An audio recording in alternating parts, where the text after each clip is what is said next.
আজকে আমরা দেখবো অমরনাথের পার্ট 2। আগের দিন আমরা অমরনাথের পার্ট 1 অলরেডি করেছি, যারা দেখোনি ডেসক্রিপশনে ভিডিও লিঙ্ক দেওয়া থাকবে, গিয়ে দেখে নাও। তো চলো আজকে পার্ট 2 টা শুরু করি। The same other word lines that made swadesh and bidesh, কি বলেছে এখানে? বলেছে সেই সেম অন্যান্য লাইনগুলি যেটা স্বদেশ এবং বিদেশ, ইনডিসকিউসেবল মানে হচ্ছে ইনডিস্টিংগুইশেবল। ইনডিস্টিংগুইশেবল উচ্চারণটা কিন্তু এইভাবে করবে, মানে হচ্ছে ভেদাভেদ, ইনডিস্টিংগুইশেবল। Also prevented these simple souls from formally convincing of a unity in which Hindu and Mohammedan were but rival elements। অর্থাৎ এখানে বলেছে যে এইখানে মেনলি যারা এই ধর্ম ভেদাভেদ নিয়ে বলছে, এইখানে বিবেকানন্দ কি বলছে যে বিবেকানন্দ সবাইকে সমানভাবে দেখেন, কনফেসিং দ্য ইউনিটি, সবার মধ্যে একতা থাকে। এবং কি বলছে তারপরের লাইনটা দেখো, খুব ভালোভাবে বলছে, in which Hindu, K Hindu, and Mohammad, কেই বা মুসলিম, ওয়ার বাই ব্লাড, তাদের রক্ত দিয়ে কি বোঝা যায়, sorry, Mohammed war by rival element, তাদের ব্যবহারে কি বোঝা যায় বা তাদের দেখে কি বোঝা যায়। মেনলি এখানে বলছে যে কে হিন্দু কে মুসলিম সবাই তো এক, আমরা সবাই এক, পৃথিবীতে এসেছি, আমাদের পরিচয় একটাই, মানুষ, মনুষ্যত্ব, এটাই আমাদের একমাত্র পরিচয় হওয়া দরকার। তুই হিন্দু তুই মুসলিম, আচ্ছা তোমার হাতে যদি রক্ত কাটি আর একটা মুসলিমের হাতে যদি কাটি আমি এইভাবে, দুজনের রক্ত কি আলাদা রঙের বেরোবে? বা একটা খ্রিস্টানের হাতে কাটলে তার রক্ত কি সবুজ বেরোবে, আমার লাল, আর একজনের সবুজ, আরেকজনের নীল, এইভাবে বেরোবে না, সবার রক্তই লাল, আমরা সবাই মানুষ। এগুলো ভগবান সৃষ্টি করেনি যে তুমি নিচু জাতি তুমি উঁচু জাতি, এগুলো সৃষ্টি করেছে মানুষে, মানুষ নিজেদের সুবিধার্থে এগুলো সৃষ্টি করেছে, ভগবান এগুলো কিচ্ছু বলেননি। আর বিবেকানন্দ সেই মতাদর্শে, রামকৃষ্ণের মতাদর্শে বিশ্বাস করতো যে মনুষ্যত্বই সব। কি বলছে, দা সয়েল অফ পাঞ্জাব, পাঞ্জাবের মাটি দে আর্গিউড ওয়াজ ড্রেঞ্চড, ড্রেঞ্চ মানে soak, with the blood of those who had died for faith, অর্থাৎ পাঞ্জাবের মাটিকে প্লাবিত করেছিল যারা ধর্মপ্রাণ মানুষরা। অর্থাৎ পাঞ্জাবের শক্তি যেমন, তো সব থেকে বেশি পাঞ্জাবের মানুষদের শক্তি আলাদা, তাদের স্ট্যামিনাই আলাদা। অতএব এই পাঞ্জাবের মাটি স্বাধীনতার সময় রক্তে প্লাবিত হয়েছিল, তারাই স্বাধীনতার জন্য যুদ্ধ করেছিল, মানে মেনলি সব থেকে বেশি পাঞ্জাবের যুদ্ধ করেছিল, তাই বলেছে। হিয়ার অ্যাট লাস্ট, সবশেষে, লেট হিম প্র্যাকটিস এ ন্যারো অর্থোডক্সি। অর্থোডক্সি মানে হচ্ছে গোঁড়ামি, অর্থাৎ যে ধর্ম নিয়ে যে গোঁড়ামি, যে একটা হয় না যে এই আমার ধর্ম, এই আমার ধর্ম ভালো, এই নিয়ে একটা গোঁড়ামি, একটা যাকে বলে কুসংস্কার বলতে পারো, এই জিনিসগুলো বলতে পারো। In answer, so this as become an who was in fact, অর্থাৎ বিবেকানন্দ তাদের এই যে গোঁড়ামি, ধর্ম নিয়ে একটা গোঁড়ামি, তাদেরকে উত্তর দিল তাদের মতো করেই। কিরকম উত্তর দিল? অ্যান অ্যাঙ্কারিজম সেকেলে অফ দ্য ফিউচার, ভবিষ্যতে উত্তর দিল, মানে ভবিষ্যতের কথা যে জানতো, যে ভবিষ্যৎ জানে কি হবে, সেইটা যেন সে উত্তর দিল কিসের? সেকেলের, অর্থাৎ পুরোনো দিনের, সে ভবিষ্যতের উত্তর দিল পুরোনো দিনের মতো করে। দ্য স্বামী made those practical concession, concession মানে ছাড় দেওয়া, দেখবে সিলেবাস কনসেশন বলে, সিলেবাস কিছুটা ছাড় দিয়ে করা হলো, এইগুলো যেটা স্বামী মেড, স্বামী তৈরি করেছিল, দোজ প্র্যাকটিক্যাল কনসেশন, এই প্র্যাকটিক্যাল যে কিছু ছাড় সে দিয়েছিল, যে ঠিক আছে আমরা ঘুরতে এসেছি, যে যা বলছে বলুক, কোনো ব্যাপার নয়, আমরা তীর্থে এসেছি, যে হিন্দু যে যা ধর্ম নিয়ে যে যা করছে করুক, আমরা এখন কাউকে কিছু বলার দরকার নেই, এই ছাড়টা বিবেকানন্দ দিয়েছিল। Of the movement that were expressive of his love for the brethren, brethren মানে হচ্ছে গুরু ভাই। গুরু ভাই কি জিনিস?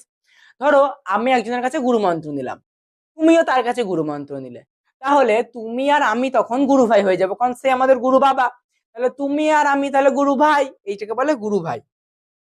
and drove his principles home to their minds with their greater force. vehemence মানে হচ্ছে আগ্রহ, অর্থাৎ ভেচিমেন্স মানে হচ্ছে প্রবল আগ্রহ, বাট ভেচিমেন্স আছে।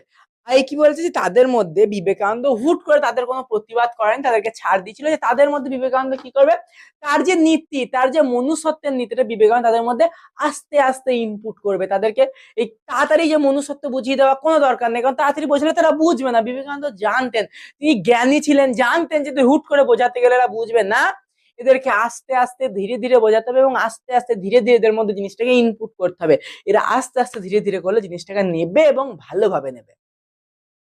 তারপরে বলছে বাট কিন্তু as he told the tale of his warm decision, the foreign mind could not help. এখানে কি বলছে, তিনি যখনই তার এই কথা বলেছিলেন, with some amusement nothing the paradox, paradox হচ্ছে প্রচলিত মতের বিরুদ্ধে, that the Tehsildar himself and many officers and servants of pilgrimage, আচ্ছা সে কিন্তু পিলগ্রিমস এটা পিলগ্রিমেজ, উচ্চারণ ঠিক করবে, উচ্চারণ ভুল করবে না, pilgrimage, had been Muslimans, and that no one had dreamed objecting the entering the cave the Hindu worshippers, অর্থাৎ যখন তারা ঢুকবে, কে তহসিলদার, কে চাকর, কে অফিসার, কে পুণ্যাত্রী, কে মুসলিম, কে হিন্দু, তারা ধর্ম কর্ম বর্ণ নির্বিশেষে সবাই সেই গুহায় ঢুকবে। কেভ কিসের গুহা? এখানে অমরনাথের গুহার কথা বলছে। তারা ধর্ম বর্ণ নির্বিশেষে সবাই ঢুকবে সেই অমরনাথের গুহায়, সবাই সেই অমরনাথের দর্শন করবে। অর্থাৎ বিবেকানন্দ এটাই বলছে যে তোমরা ধর্ম বর্ণ নির্বিশেষে অমরনাথের গুহায় ঢুকছো, তোমরা ঢুকবে, তাহলে তো তোমাদের নিয়ে কোনো বিবাদ দরকার নেই, সবাই তো ঢুকবে। এখানে বিবেকানন্দ এই কথাটাই বলছেন। তারপরে কি বলছে দেখো, on the ultimate arrival of the shrine, sorry, on the ultimate arrival of the shrine, shrine মানে সবে, দা তহসিলদার, অর্থাৎ এই সবে যে আলটিমেট সাইনটা দেখা গেল, দা তহসিলদার কেম আফটারওয়ার্ডস ইন্ডিড, ইন্ডিড হচ্ছে অবশ্যই, যেগুলো প্রয়োজনীয় অবশ্যই, with a group of friends begging, begging মানে হচ্ছে মেনলি কাকুতি মিনতি করা, যে করে দাও করে দাও করে দাও, আমাকে পাস করে দাও ভগবান, এইবারটা পাস করিয়ে দাও, পরীক্ষার আগে আমার বলি না, ভগবান এইবারটা পাস করিয়ে দাও, পরের বার থেকে গ্যারান্টি পড়বো, পৃথিবীতে কেউ পড়া না করুক, আমি একা পড়া করবো, ভগবান পরের বার আমি তোমাকে ফার্স্ট হয়ে দেখাবো, ওটা পশ্চিমবঙ্গে ভারতে, প্রথমের দিক না পারলেও শেষের দিক দিয়ে হবো, ভগবান এইবারটা পাস করিয়ে দাও। এই যে এই জিনিসটাকে কাকুতি মিনতি বলে। তো এইখানে কাকুতি মিনতি কথাই বলেছে। তারপরে দেখো, formal acceptance by the Swami as disciples, disciples মানে শিষ্য, disciples, and this one seem to find anything incongruous or surprising, অর্থাৎ এখানে তহসিলদার এসে কি বলছে, তহসিলদার এসে বলে, বিবেকানন্দ এসে বলে, প্রভু তার কাছে কাকুতি মিনতি করে, প্রভু আপনি আমাদের দীক্ষা দিন, প্রভু আমরা আপনার মতে দীক্ষিত হতে চাই, প্রভু আমরা আপনার কাছে দীক্ষা নিতে চাই, প্রভু আপনি আমাকে দীক্ষা দিন। বিবেকানন্দ কাছে এসে তহসিলদার, তহসিলদার মানে ধরো মুসলিম যারা ট্যাক্স আদায় করে, তারা এসে বলছে প্রভু, সে মুসলিম, সে এসে বলছে প্রভু আপনি আমাকে দীক্ষা দিন। মানে বিবেকানন্দ ধর্ম বর্ণ নির্বিশেষে দীক্ষা দিতেন, যে প্রভু আপনি আমাকে দীক্ষা দিন, আমরা আপনার কাছে দীক্ষা নেবো, প্রভু দয়া করে আমাকে দীক্ষা দিন, প্রভু আপনার পায়ে পড়ে আমাকে দীক্ষা দিন। এইভাবে কাকুতি মিনতি করে, বিবেকানন্দর হাতে পায়ে ধরে, পায়ে পড়ে, যে প্রভু আমাকে দীক্ষা দিন। এইখানেই বিবেকানন্দ তহসিলদার বলে প্রভু আমাকে দীক্ষা দিন। আচ্ছা, এবার দেখো লিভিং ইসলামাবাদ, ইসলামাবাদ ছেড়ে, তাহলে আগের পারে আমরা কি বললাম, যে তহসিলদার এলো এবং কাকুতি মিনতি করলো যে প্রভু আপনি আমাকে আমাদের শিষ্য করে নিন।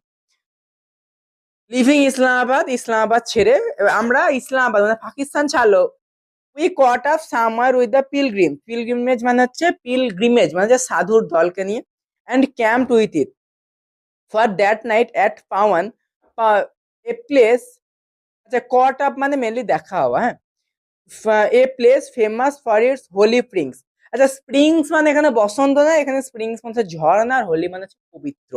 তাহলে কি বলছি, ইসলামাবাদ ছেড়ে আমরা, আমাদের দেখা হলো একজন সাধুর দলের সাথে, এবং আমরা সেখানে সেই রাতে ওখানেই ক্যাম্প করলাম। ইট, ইট মানে সেই সাধুর দলের সাথে, it refers to the pilgrimage, অর্থাৎ সেই সাধুর দলের সাথে আমরা সেইখানেই সেই রাতে ক্যাম্প করলাম, এবং কি করলাম, সে একটা পবিত্র ঝর্ণার পাশে ছিলাম। আই ক্যান রিমেম্বার, আমার মনে আছে, ইয়েট দ্য ব্রিলিয়েন্স, ব্রিলিয়েন্স মানে প্রভা, of the lights reflected by the clear black water of the tank that evening, অর্থাৎ ট্যাঙ্ক মানে হচ্ছে জলাশয় বা দিঘি, অর্থাৎ সেই জলাশয় বা দিঘিতে যে আলো রিফ্লেক্ট হয়েছিল, পরিষ্কার আলো রিফ্লেক্ট। এবার এখানে বলছে ব্ল্যাক ওয়াটার, আচ্ছা কালো ওয়াটার কেন বললো? ব্ল্যাক ওয়াটার মানে বিরাট কোহলি যে জলটা খায়, ওই জলটার নদী ছিল, বিরাট কোহলি ওই নদী থেকে বোতলে জল তুলে খায়, সেই জন্য একটা ব্ল্যাক ওয়াটার না।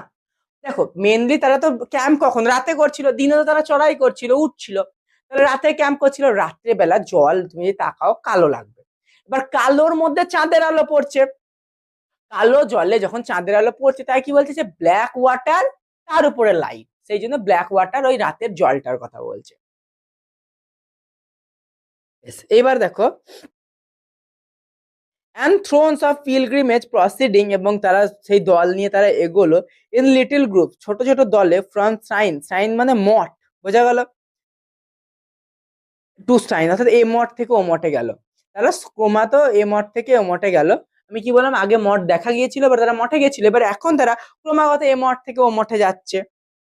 এক পেহেলগামে এসে, এটা হচ্ছে সেই পেহেলগাম যে পেহেলগামে মেনলি এই পেহেলগাম অ্যাটাকটা হয়েছিল। The village of the shepherd, মেষ পালকের দেশ, মেষ পালক মানে হচ্ছে ভেড়া যারা চাষ করে, মেষ পালকের দেশ। The camp halted for a day, এখানে আমরা একদিন দাঁড়াবো। দেখো হল্টেড ফর এ ডে ভালো করে মাথায় রাখবে, এখানে কিন্তু সব জায়গায় কিন্তু ওরা নাইট স্টে করছিল, সব জায়গায় নাইট স্টে করছিল, ডে স্টে কিন্তু কোথাও করেনি।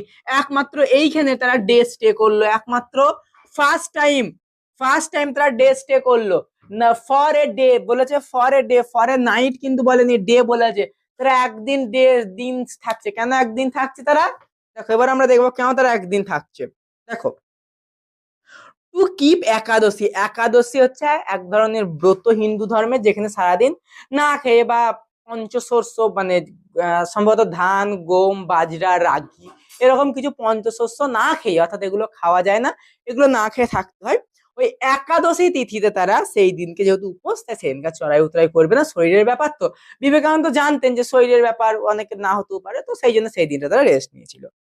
ইট ওয়াজ এ বিউটিফুল লিটল র্যাভাইন, র্যাভাইন মানে গিরিখাত, এটা খুব সুন্দর গিরিখাত, floor the most part of sandy island in the pebble ওনবি মাউন্টেন স্ট্রিম, এইটা একটা বালিয়ারির আইল্যান্ড, অর্থাৎ বালি দিয়ে তৈরি island. In the pebble own বেডে মাউন্টেন স্ট্রিম, এবং পেবেল মানে ঝর্ণার মাধ্যমে পাথর নিয়ে এসেছে।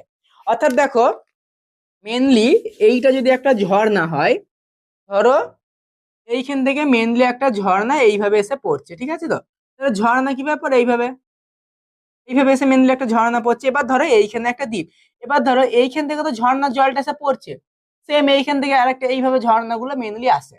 তাহলে এইখানে যে নুড়ি বালি পাথরগুলো নিয়ে আসছে, তাহলে ঝর্ণাটা এইখানে পড়ছে। তাহলে এইখানে যখন নুড়ি বালি পাথর নিয়ে এলো ঝর্ণায়, তাহলে এইখানে নুড়ি বালি পাথরগুলো জমছে, দিয়ে এখানে কি হয়েছে, একটা দ্বীপ তৈরি হয়েছে, অর্থাৎ এখানে একটা আইল্যান্ড তৈরি হয়েছে। এইটা কি বলছে, সেই আইল্যান্ডের কথাটা। তো মেনলি ঝর্ণার জল এইখান দিয়ে এলো, দিয়ে এইখানে নিয়ে এসে এইখানে একটা আইল্যান্ড তৈরি করলো। এবার মেনলি আইল্যান্ড এই ঝর্ণার জলের এত কাছে হয় না, দূরে এসে এইরকম জায়গায় হয়, কারণ এত কাছে স্রোত এতটা স্পিডে থাকে যে এই এতটা স্পিডে এতটা স্রোতে আইল্যান্ড খুব একটা হয় না, এইরকম জায়গায় এসে আইল্যান্ডটা হয়। বোঝা গেল? তাহলে কেন এটাকে নুড়ি বালি কাকরের ঝর্ণা বলছে। এইবার আমি আসি হচ্ছে পরেরটাতে, কি বলছে দেখো, ওন বেড মাউন্টেন স্ট্রিম। আচ্ছা, দ্য স্লোপস মানে ঢাল, এই ঢাল, এই ঢালটাকে স্লোপস বলছে। এই যে নিচের দিকে নামছে, এই যে জল ঝপাং করে সেভাবে নিচে নামবে, এইটাকে স্লোপস, ঢাল বলছে। তাহলে কি বলছে, the slopes about it were dark, অন্ধকার, উইথ পাইন ট্রিজ, অর্থাৎ এই যে এই জায়গাটা, এই ঢালটা অন্ধকার কেন? হয়তো এই ঢালের এইখানে হয়তো এখানে পাইন গাছ জন্মেছে। তাহলে এখানে যদি পাইন গাছ জন্মায়, পাইন এক ধরনের গাছ, যদি এখানে জন্মায় তাহলে এখানে ছায়া পড়বে। যদি এখানে ধরো পাইন গাছ জন্মালো, তাহলে এখানে কিছুটা শেড পড়বে পাইন গাছের। তাহলে এই যে এখানে যে শেডটা পড়ছে, এই যে এই জলটা যখন এইখান দিয়ে পড়বে, এখানে শেড তৈরি হবে। এইটা পাইন ট্রি, পাইন ট্রি। তাহলে এইখানে যে পাইন গাছ জমছে, এইখানে মেনলি পাইন গাছ যেখানে জন্মাচ্ছে, এইখানে ছায়াটা শ্যাডোটা পড়ছে, পাইন ট্রি শ্যাডো। তাহলে এইখানে পাইন ট্রি শ্যাডোটা পড়ছে। এইবার তারপরে, আচ্ছা দেখো আমি কিন্তু প্রতিটা ছবি এঁকে এঁকে পুঙ্খানুপুঙ্খ ভাবে বোঝাচ্ছি। কোথাও যদি এক চিলতেই ডাউট থাকে, আমাকে সঙ্গে সঙ্গে হোয়াটসঅ্যাপে মেসেজ করবে। আমার হোয়াটসঅ্যাপ নাম্বার 8609673963। তোমরা আমাকে এই নাম্বারে মেসেজ করবে, রিপ্লাই পাবে। কিন্তু আমার কথা একটাই, কোথাও কোনো রকম ডাউট রাখবে না, যেখানে যেটাই ডাউট হোক। যদি কোনো বইয়ে ধরো এরকম জায়গায় কোনো একটা ডাউট আছে, তাহলে কি করবে, তুমি এইটুকু ছবি তুলবে, দিয়ে আমাকে পাঠিয়ে দেবে, স্যার এইটুকু আমি বুঝতে পারছি না, আমি বুঝিয়ে দেবো ওইখানে হোয়াটসঅ্যাপে। ঠিক আছে? তাহলে আচ্ছা তারপরে আসি, দেখো ইট ওয়াজ এ, আচ্ছা, and over the mountain at it was seen at sunset the moon yet not full, অর্থাৎ এইটা এমন এক সময় সেই মাউন্টেনে যখন সূর্য ডুবছে, সানসেট মানে সূর্য ওঠা, সানসেট মানে সূর্য ডোবা, সানরাইজ মানে সূর্য ওঠা। আমরা কি বলছি, sun rises in the east, অর্থাৎ সূর্য পূর্ব দিকে ওঠে, আর সান সেট মানে সূর্য ডোবে পশ্চিম দিকে। তাহলে সানসেট হচ্ছে, আর একটা কি, চাঁদ উঠেছে কিন্তু ফুল ওঠেনি, অর্থাৎ হাফ, মানে চাঁদ উঠেছে কিন্তু চাঁদটা এখনো পুরোপুরি ওঠেনি, নট ইয়েট ফুল, পুরো চাঁদ নয়। It was the scenery of Switzerland আর নরওয়ে। দেখে মনে হচ্ছে এটা যেন সুইজারল্যান্ড বা নরওয়ের একটা scenery. At their gentlest and loveliest, খুবই একটা সুন্দর এবং খুবই একটা ভালো দৃশ্য। তুমি একটা অনুভব করো, তুমি এইরকম একটা পরিষ্কার ঝর্ণার কাছে আছো, তারপরে তুমি তোমার দল বন্ধুদের সঙ্গে বা তুমি তোমার বন্ধু, তোমার তো শিষ্য নেই, তুমি বন্ধুদের সঙ্গে আছো, তারপরে তুমি কি করছো, একটা পাইন গাছের ছায়া আছে, তোমার একটা সূর্য ডুবছে, চাঁদ উঠছে, একটা দারুণ আবহাওয়া, ফাঁকা, তোমার কাছে ধরো ফোন নাই, কোনো গ্যাজেট নাই, তুমি কতটা শান্তির মধ্যে আছো একটা ধারণা তোমার মানে তুমি করতে পারবে না। তুমি একটা ইমাজিন যদি করো, তোমার ব্রেন পুরো রিফ্রেশ হয়ে যাবে। তারপরে কি বলছে, তারপরে দেখো বলছে হিয়ার হি স, তারপরে সে দেখলো the last of human dwellings. Human dwellings মানে বসবাসের জায়গা, বসবাসের শেষ জায়গা। হিউম্যান ডুইলিংস হচ্ছে মানুষের বসবাসের শেষ জায়গা। এ ব্রিজ, একটা ব্রিজ, এ ফার্ম হাউস, একটা farm house, with a plough field, plough field মানে চাষের জমি, চাষের মাঠ, and a few seater huts. Seater huts মানে হচ্ছে ডেয়ারি, ডেয়ারি ফার্ম, বোঝো, ডেয়ারি ফার্ম মানে হচ্ছে দুধের ঘর, মেনলি দুধ দিয়ে ছানা দই যেগুলো তৈরি হয় ডেয়ারি ফার্মে তৈরি হয়। আমুলের ডেয়ারি আছে, তারপরে অনেক অনেক কোম্পানির ডেয়ারি, এখন লোকাল ডেয়ারিও অনেক আছে। এই সিটার হাটস মানেও কিন্তু ডেয়ারি, দুধের ঘর। অ্যান্ড হেয়ার অনেক গ্রাসি, গ্রাসি মানে ঘাসে ঢাকা, নল, নল মানে হালকা উঁচু ঢিপি। ধরো এইখানে একটা হালকা উঁচু ঢিপি, ধরো এইখানে একটা হালকা উঁচু ঢিপি, ধরো এইখানে একটা হালকা উঁচু ঢিপি আমি বললাম, এইখানে ধরো এই জায়গাটা হালকা উঁচু দিয়ে এই জায়গাটা এরকম ঘাসে ঢাকা, এই যে এই জায়গাটা, এইটা কি বলে, এইটাকে বলে হচ্ছে নল। নল স্পেলিংটা দেখবে KNOLL, ভুল করবে না। এই যে ঘাসের জায়গা, যে এই যে ঘাসে ঢাকা যে জায়গাটা, এটা হচ্ছে নল। এই যে উঁচু একটা ঢিবি, এখানে ঘাসে ঢাকা যে জায়গাটা, এটা হচ্ছে নল। ওয়েন দ্য ফাইনাল মার্চ বিজ্ঞান, যখন আমাদের পদযাত্রা আমরা ফাইনালি শুরু করি, we left the rest of our party in camp, অর্থাৎ দলে যারা তাঁবুতে ছিল তাদের রেখে চলে গেলাম। কাকে রেখে চলে গেলাম? ওই যাদের সঙ্গে আমাদের ইসলামাবাদ ক্রস করে দেখা হয়েছিল, ইসলামাবাদের পরে, ইসলামাবাদ ছাড়ার পরে একটা সাধুর দল পিলগ্রিমেজ, টিম অফ পিলগ্রিমেজ, ওইখানে বলা ছিল we caught of summer with the pilgrimage, সাধু দলের সঙ্গে দেখা হয়েছিল। ওই সাধুর দলটাকে ছেড়ে দিয়ে আমরা নিজেদের দলকে নিয়ে আমরা এগিয়ে গেলাম। বোঝা গেল? এরপরে দেখো thought scenes of the indescribable beauty. এইবার আমরা যখন চলতে শুরু করলাম, আমাদের সামনে সুন্দর একটা দৃশ্য, অর্থাৎ ইনডেসক্রাইবেল বিউটি, অর্থাৎ যাকে ডেসক্রাইব করা যায় না। ইনডেসক্রাইবেল মানে যাকে ডেসক্রাইব করা যায় না, বর্ণনা করা যায় না, এত সুন্দর দৃশ্য যাকে বর্ণনা করা যায় না। 3000 অফ অ্যাসেন্ডেড, অ্যাসেন্ডেড মানে ওঠা, আর নামা ইংরেজি কি কিন্তু ভালো জানো, তুমি তো অনেক নেমেছো, আবার কত নামবা, এবার ওঠো, এবার পড়া করতে হবে। ডিসেন্ডেড মানে নামা। The valleys that open before us we went, অর্থাৎ একটা যখন চলতে শুরু করলাম, একটা আমাদের সামনে সুন্দর একটা ভ্যালি এলো, যেটাকে ডেসক্রাইব করা যায় না, এত সুন্দর। The first we camp in pine wood, অর্থাৎ আমরা প্রথম দিন পাইন উড মানে পাইন বন বা পাইন বাগান, আমরা সেখানে ক্যাম্প করেছিলাম। দ্য নেক্সট, পরের দিন we had pass the snow line, আমরা বরফের পাশ দিয়ে যাচ্ছি, অর্থাৎ এইবার আমরা পৌঁছালাম যেখান থেকে বরফ শুরু। কারণ আমি প্রথমে বললাম অমরনাথ একটা বরফের তৈরি একটা নেচার মেকিং একটা শিবলিঙ্গ, অর্থাৎ নেচার তৈরি করে, প্রকৃতি তৈরি করে, কিছুদিন থাকে তারপর আবার বরফটা গলে যায়। তো ঠাকুর একটা অমরনাথ, যেটা বরফে তৈরি, সেই আমরা বরফের লাইন দিয়ে এবার বরফ দিয়ে পাস করছি। The pitched our tent beside a frozen river, আমাদের টেন্টের পাশে আমরা যেখান দিয়ে যাচ্ছি সেই টেন্টের পাশে একটা ফ্রোজেন রিভার, অর্থাৎ নদী কিন্তু বরফ জমে গেছে। তোমরা ফ্রিজের মধ্যে এক গ্লাস জল 1 ঘন্টার মতো ভরে রাখবে, দেখবে ভেতরের জল কিন্তু উপরে দেখবে বরফের লেয়ার পড়ে যায়, সেই রকমই নদী কিন্তু উপরে বরফ জমে গেছে। তারপরে কি বলছে, দ্যাট নাইট সেই রাতে the great camp fire was made the Juniper.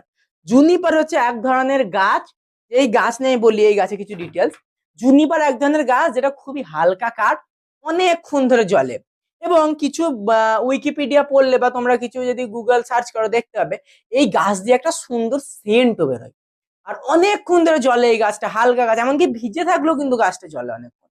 এই গাছটা যখন সে না আগেকার দিনে মনে করা হতো বা বলা হয় উইকিপিডিয়াতে, যে রাজা রুজি যারা ছিলেন, রাজাদের বাড়িতে এই গাছ তারা মশাল হিসেবে ব্যবহার করতেন, জ্বালিয়ে রাখতেন, সারা রাত জ্বলতো, এবং একটা হালকা সেন্ট বেরোতো, শুনতে ভালো, শুকতে মানে সেন্টটা নিতে ভালো লাগতো রাজাদের। এমনি রাজারা ছিলেন ভোগ বিলাসী, একটু তারা ফ্যাসিনেটিং জীবন পছন্দ করতেন, এই যে তারা। তো এইটা হচ্ছে একটা গাছ, যে গাছটা সেদিনকে তারা জ্বালিয়েছিল। কেন, কারণ বরফের মধ্যে একটা আগুন তো দরকার না। নেক্সট ইভিনিং, পরের দিন সকাল সন্ধ্যেবেলায়, at still greater heights the servant had a wander many mile, আমরা অনেকটা ঘুরে বেড়ালাম, in search of the scrutiny fuel, অর্থাৎ পরের দিন অনেক দিন উঠতে রেখে হয়েছে। অ্যাট লাস্ট শেষে দ্য রেগুলার পাথওয়ে অর্থাৎ যে কেম টু এন্ড অর্থাৎ এই যে শেষে কিন্তু রেগুলার পাথ অর্থাৎ যে যাওয়ার যে একটা রাস্তা, যে রাস্তাতে আমরা বুঝতে পারছি যে পায়ের ছাপ ঘাস নেই এই রাস্তায় যায়, সেই রকম রাস্তা শেষ, মানে এইবার থেকে যে রাস্তা সেখানে মানুষ খুব কম যায় দেখে বোঝা যাচ্ছে। রেগুলার পাথ শেষ, যে যাওয়ার রাস্তা।